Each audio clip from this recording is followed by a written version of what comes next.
राधे राधे दोस्तों, कैसे हैं आप सब। तो दोस्तों, आज मैं 13वां अध्याय कहने जा रही हूँ, जिसका नाम है विदुर जी के उपदेश से धृतराष्ट्र और गांधारी का वन में जाना। सूत जी कहते हैं, विदुर जी तीर्थ यात्रा में महर्षि मैत्रेय से आत्मा का ज्ञान प्राप्त करके हस्तिनापुर लौट आए। उन्हें जो कुछ जानने की इच्छा थी वह पूर्ण हो गई थी।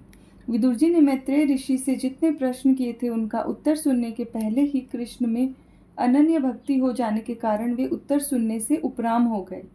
शौनक जी अपने चाचा विदुर जी को आया देख धर्मराज युधिष्ठिर, उनके चारों भाई धृतराष्ट्र, युयुत्सु, संजय, कृपाचार्य, कुंती, गांधारी, द्रौपदी, सुभद्रा, उत्तरा, कृपि तथा पांडव परिवार के सभी अन्य नर नारी और अपने पुत्रों सहित दूसरी स्त्रियां सबके सब बड़ी प्रसन्नता से मानो मृत शरीर में प्राण आ गया हो ऐसा अनुभव करते हुए उनकी अगवानी के लिए सामने गए। यथा योग्य आलिंगन और प्रणामादि के द्वारा सब उनसे मिले और विरह जनित उत्कंठा से कातर होकर सबने प्रेम के आंसू बहाए। युधिष्ठिर ने आसन पर बैठाकर उनका यथोचित सत्कार किया। जब वे भोजन एवं विश्राम करके सुखपूर्वक आसन पर बैठे थे, तब युधिष्ठिर ने विनय से झुककर सबके सामने ही उनसे कहा। युधिष्ठिर ने कहा, चाचा जी, जैसे पक्षी अपने अंडों को पंखों की छाया के नीचे रखकर उन्हें सेते और बढ़ाते हैं, वैसे ही आपने अत्यंत वात्सल्य से अपने कर कमलों की छत्र छाया में हम लोगों को पाला पोसा है।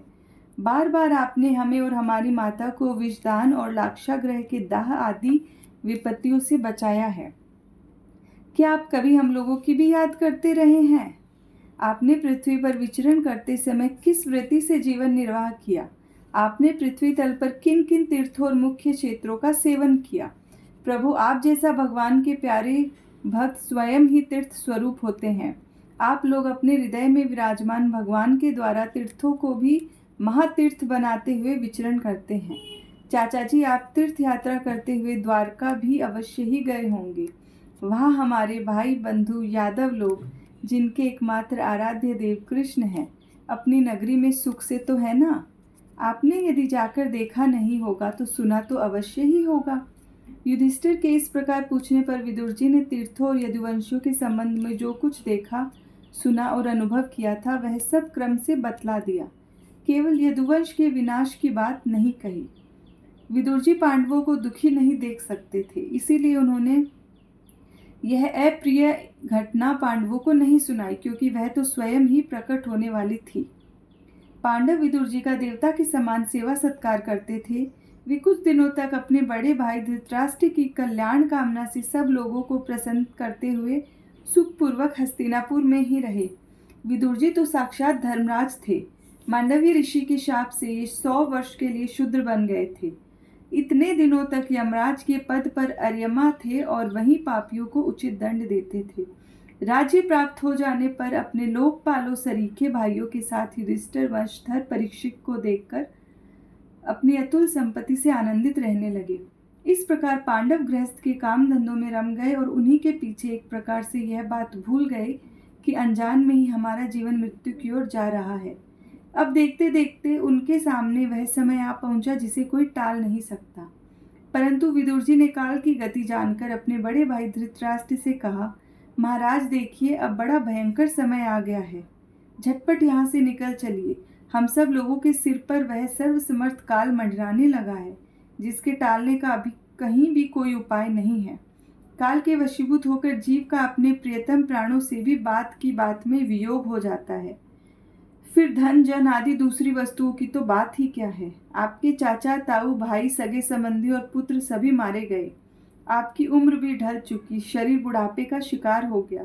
आप पराए घर में पड़े हुए हैं। ओ, इस प्राणी को जीवित रहने की कितनी प्रबल इच्छा होती है। इसी के कारण तो आप भीम का दिया हुआ टुकड़ा खाकर कुत्ते का सा जीवन बिता रहे हैं। जिनको आपने आग में जलाने की चेष्टा की, विष देकर मार डालना चाहा, भरी सभा में जिसकी विवाहिता पत्नी को अपमानित किया, जिनकी भूमि और धन छीन लिए, उन्हीं के अन्न से पले हुए प्राणों को रखने में क्या गौरव है। आपके अज्ञान की हद तो हो गई कि अभी भी आप जीना चाहते हैं। परंतु आपके चाहने से क्या होगा। पुराने वस्त्र की तरह बुढ़ापे से गला हुआ आपका शरीर आपके न चाहने पर भी क्षीण हुआ जा रहा है।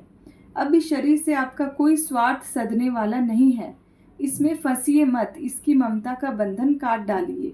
जो संसार के संबंधियों से अलग रहकर उनके अनजान में अपने शरीर का त्याग करता है, वही धीर कहा जाता है। चाहे अपनी समझ से हो या दूसरे के समझाने से, जो इस संसार को दुख रूप समझकर इससे विरक्त हो जाता है और अपने अंतःकरण को वश में करके हृदय में भगवान को धारण कर संन्यास के लिए घर से निकल पड़ता है, वही उत्तम मनुष्य है। इसके आगे जो समय आने वाला है, वह मनुष्यों के गुणों को घटाने वाला होगा। इसलिए आप अपने कुटुंबियों से छिपकर उत्तराखंड में चले जाइए। जब छोटे भाई विदुर ने अंधे धृतराष्ट्र को इस प्रकार समझाया, तब उनकी प्रज्ञा के नेत्र खुल गए।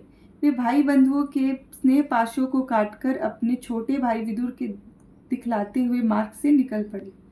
जब परम पतिव्रता गांधारी ने देखा कि मेरे पतिदेव तो उस हिमालय की यात्रा कर रहे हैं जो सन्यासियों को वैसा ही सुख देता है जैसा वीर पुरुषों को लड़ाई के मैदान में अपने शत्रु द्वारा किए हुए न्यायोचित प्रहार से होता है, तब वे भी उनके पीछे पीछे चल पड़ी।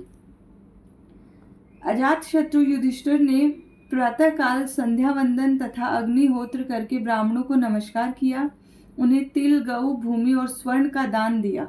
इसके बाद जब वे गुरुजनों की चरण वंदना के लिए राजमहल में गए, तब उन्हें धृतराष्ट्र, विदुर तथा गांधारी के दर्शन नहीं हुए।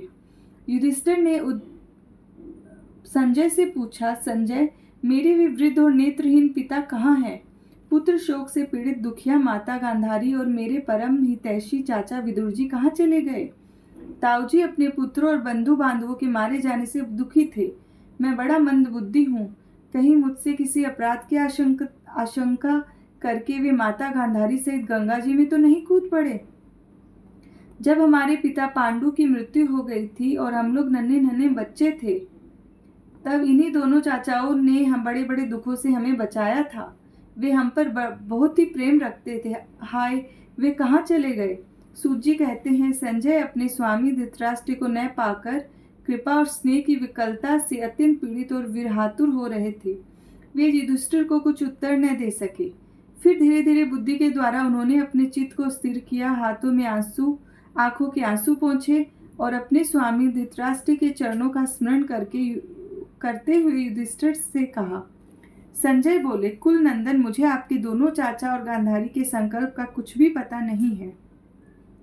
मुझे तो उन परमात्माओं ने ठग रखा है। संजय इस प्रकार कह ही रहे थे कि वहां देवर्षि नारद आ पहुंचे। महाराज युधिष्ठिर ने उन्हें प्रणाम किया और उनका सम्मान करते हुए बोले।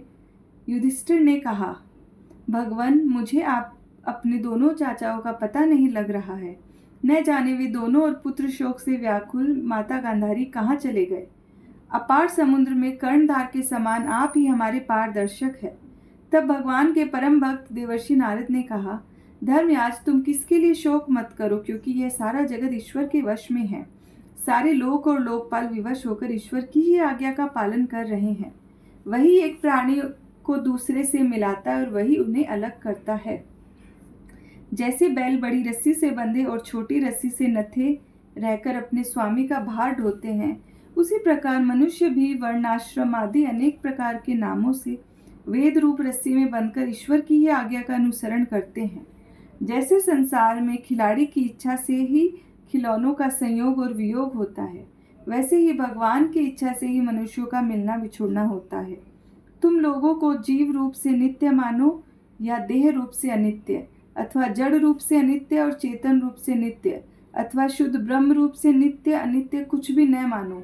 किसी भी अवस्था में मोहजन्य आसक्ति के अतिरिक्त वे शोक करने योग्य नहीं है। इसलिए धर्मराज, वे दीन दुखी चाचा चाची असहाय अवस्था में मेरे बिना कैसे रहेंगे? इस अज्ञान जन्य मन की विकलता को छोड़ दो। यह 5 भौतिक शरीर काल, कर्म और गुणों के वश में है। अजगर के मुंह में पड़े हुए पुरुष के समान यह पराधीन शरीर दूसरों की रक्षा ही क्या कर सकता है। हाथ वालों के बिना हाथ वाले, 4 पैर वाले पशुओं के बिना पैर वाले, और उनमें भी बड़े जीवों के छोटे जीव आहार है। इस प्रकार एक जीव दूसरे जीव के जीवन का कारण हो रहा है। इस समस्त रूपों में जीवों के बाहर और भीतर वही एक स्वयं प्रकाश भगवान जो संपूर्ण आत्माओं की आत्मा है, माया के द्वारा अनेकों प्रकार से प्रकट हो रहे हैं। तुम केवल उन्हीं को देखो। महाराज, समस्त प्राणियों को जीवन दान देने वाले वे ही भगवान इस समय पर पृथ्वी तल पर देवद्रोहियों का नाश करने के लिए काल रूप से अवतीर्ण हुए हैं। अब वे देवताओं को कार्य पूरा कर चुके हैं। थोड़ा सा काम और शेष है, उसी के लिए वे रुके हुए हैं। जब तक वे प्रभु यहाँ हैं तब तक तुम लोग भी उनकी प्रतीक्षा करते रहो। धर्मराज, हिमालय के दक्षिण भाग में जहाँ सप्तऋषियों की प्रसन्नता के लिए गंगा जी ने अलग अलग 7 धाराओं के रूप में अपने को 7 भागों में विभक्त कर दिया है, जिसे सप्त स्रोत कहते हैं, वहीं ऋषियों के आश्रम पर धृतराष्ट्र अपनी पत्नी गांधारी और विदुर के साथ गए हैं। वहां वे त्रिकाल स्नान और विधि पूर्वक अग्निहोत्र करते हैं। अब उनके चित्त से किसी प्रकार की कामना नहीं है। वे केवल जल पीकर शांत चित्त से निवास करते हैं। आसन जीतकर प्राणों को वश में करके उन्होंने अपनी 6 इंद्रियों को विषयों से लौटा लिया है। भगवान की धारणा से उनके तमोगुण, रजोगुण और सत्वगुण के मल नष्ट हो चुके हैं। उन्होंने अहंकार को बुद्धि के साथ जोड़कर और उसे क्षेत्रज्ञ आत्मा में लीन करके उसे भी महाकाश में घटाकाश के समान सर्वाधिष्ठान ब्रह्मा में एक कर दिया है। उन्होंने अपनी समस्त इंद्रियों और मन को रोककर समस्त विषयों को बाहर से ही लौटा दिया है और माया के गुणों से होने वाले परिणामों को सर्वथा मिटा दिया है। समस्त कर्मों का संन्यास करके वे इस समय ठूंठ की तरह स्थिर होकर बैठे हुए हैं। अतः तुम उनके मार्ग में विघ्न रूप मत बनना। धर्मराज, आज से 5वें दिन वे अपने शरीर का परित्याग कर देंगे और वह जलकर भस्म हो जाएगा। अग्नियों के द्वारा पर्णकुटी के साथ अपने पति के मृतदेह को जलते देखकर बाहर खड़ी हुई साध्वी गांधारी भी पति का अनुगमन करती हुई उसी आग में प्रवेश कर जाएगी। धर्मराज, विदुर जी अपने भाई का आश्चर्यमय मोक्ष देखकर हर्षित और वियोग देखकर दुखित होते हुए वहां से तीर्थ सेवन के लिए चले जाएंगे। देवर्षि नारद दियो कहकर तुम्बुरु के साथ स्वर्ग को चले गए। धर्मराज युधिष्ठिर ने अपने उपदेशों को हृदय में धारण करके शोक को त्याग दिया।